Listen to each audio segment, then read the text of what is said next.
Sinuri ng City Environment and Natural Resources Office sa Mandaue City ang isang tambakan ng basura na inirereklamo dahil sa masangsang na amoy. Ang tambakan wala palang permit to operate. Makibalita tayo kay Chona Carrion ng GMA Cebu. Maglabad di akong puting kabaho ba? Bumpatay? Murag bumpatay. Ito ang reklamo ng mga residente at negosyante ng Barangay Tingob sa Mandaue City. Ang inirereklamong masangsang na amoy galing daw sa tambakan ng basura sa lugar. Sinuri kahapon ng City Environment and Natural Resources Office o CENRO ang tinatayang 2,000 square meters na tambakan.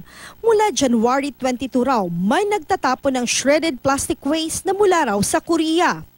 Ayon kay Assistant Head ng Mandaue CENRO na si Placido Jerusalem, walang naipakitang permit to operate at environmental compliance certificate ang caretaker ng dump site na si Arvin Yurag.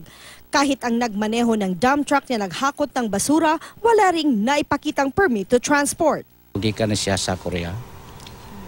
Gi-ferry na siya. Gamitan na siya barko, karon ng barko na Pier 4. Ang pag-operate ng dump site na walang permit ay paglabag sa Ecological Solid Waste Management Act. Giit ng Mandaue CENRO, private lot daw ang lugar pero hindi raw ito pwedeng gawing dump site. Tinakpan pa daw ng sawdust ang basura para hindi makita. Nauno na ang pag-operate sa dump site, controlled man whether or not it is controlled or not, dili na siya allowed by law. Dili siya qualified as yarda. Basura man siya. Kung imahon tanawon, gihimo gid siyang dumping area.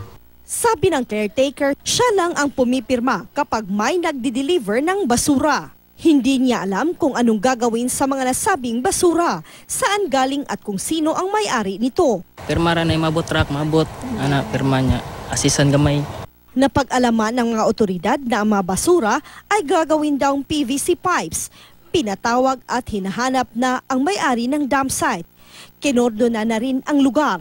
Chona Carrion, Nagbabalita, Pilipinas.